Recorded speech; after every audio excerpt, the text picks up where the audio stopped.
श्री असाउद्दीन ओवैसी जी।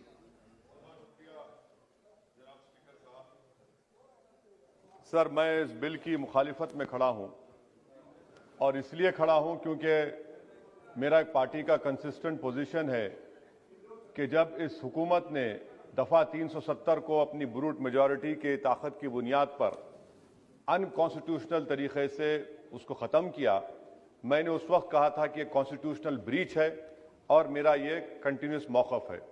Sir, मैं इस bill की मुखालिफत इसलिए भी करता हूं क्योंकि इसी ऐवान में खड़े होकर वजीर दाखिला ने कहा था कि ये हुकूमत जल्द से जल्द रियासत जम्मू कश्मीर के स्टेटहुड को बहाल करेगी। आज आप उस अपने वादे से मुनहरिफ हो रहे हैं क्योंकि जब आप जम्मू कश्मीर केडर को एमगुट में मिला रहे हैं तो इससे आपकी नीयत का साफ इजहार होता है कि आपने जो उस ऐवान को उस वक्त वादा किया था कि जम्मू कश्मीर की दोबारा रियासत को बहाल किया जाएगा, वो सच्चाई पर मुबनी नहीं था, वो सिर्फ महज अल्फाज थे या जुमले थे। तीसरी बात यह है कि सर, एक ऐसी रियासत जहां पर मुसलमान तनासुब में ज्यादा हैं मगर पहले से अफसरशाही में उनका तनासुब बहुत कम था। मैं आपका आदाद शुमार आपके सामने रखता हूं सर। 24 सेक्रेटरी के पोस्ट हैं जिसमें से सिर्फ 5 कश्मीरी मुसलमान हैं। 58 IAS के पोस्ट में सिर्फ 12 मुसलमान हैं, यानी 17.24। 2011 की मरदमशुमारी के मुताबिक सर जम्मू कश्मीर में 68.31 मुसलमानों की आबादी है और 28% हमारे हिंदू भाइयों की आबादी है। मगर अगर आप देखेंगे टायर 2 में सर दूसरे दर्जे के 523 इंतजामी अफसरान, जिसे कश्मीरी एडमिनिस्ट्रेटिव ऑफिसर सर्विस कहते हैं, 220 यानी 523 में से 220 यानी 42.6 कश्मीरी मुसलमान हैं। IPS में आ जाइए सर, 66 पोस्ट हैं जिसमें से सिर्फ 7 मुसलमान हैं।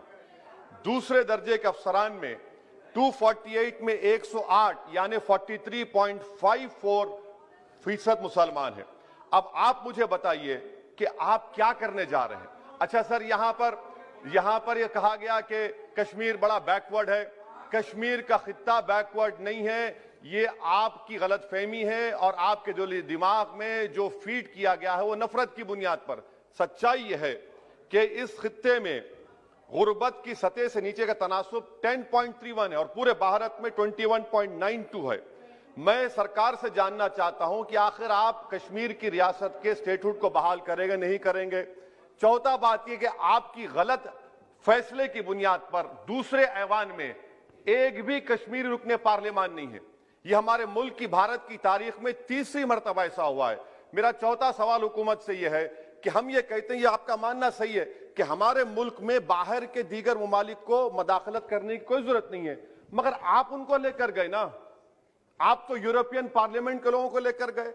अब तीसरी मरतबा आप यूरोप के सफीरों को 16 फरवरी को खबर है कि आप लेकर जा रहे हैं। आखिर ये FDI नहीं है, क्यों यूरोप के लोग कश्मीर जाएंगे? आप एक ऑल पार्टी मीटिंग लेकर जाइए ना डेलीगेशन को।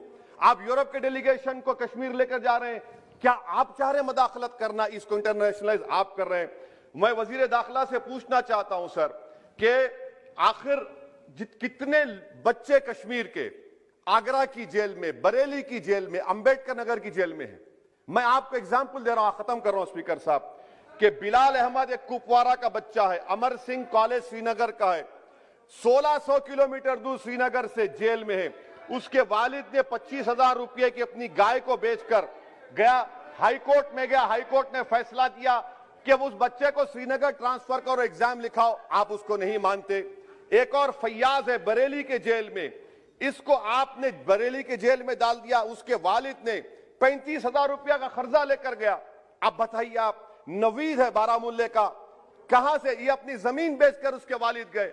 आखिर कितने बच्चे PSA के तहत जेल में हैं? आप उनको कब छोड़ेंगे? और मैं ये बड़ी आखिर में आपसे कह रहा हूं स्पीकर साहब कि यहां पर जितनी नाम निहाद सेकुलर पार्टियों ने हुकूमत के इस इक़दाम की तायीद की, तैयार हो जाइए। ये हुकूमत जो करती है ना, ये दोबारा दोहराएगी और हम तारीख में देखेंगे कि खुदा ना खास्ता चेन्नई को, अहमदाबाद को, बेंगलुरु को, हैदराबाद को यूनियन टेरिटरी बनाएंगे ये लोग। ये कश्मीर में तो एक एग्जाम्पल बना दिए, यहां तक तजुर्बा किया गया। आज ये सब बैठकर थाली मार रहे हैं। जब लखनऊ UT बनेगा, जब बेंगलुरु UT बनेगा, جب ممبئی یوٹی بنے گا اس وقت ہائے ہائے کریں گے. یہ کنسسٹنٹ پالیسی آپ کی ہے. اسی لیے سر میں ہوم منسٹر سے جو سوالات کیا ہوں میں آپ سے پوچھنا چاہتا ہوں, اور یہ 2G سے 4G کر کے آپ نے احسان نہیں کیا, امریکہ کے دباؤ میں آپ نے کیا. بریڈ شرمن سے بھارت کے سفیر نے ملا,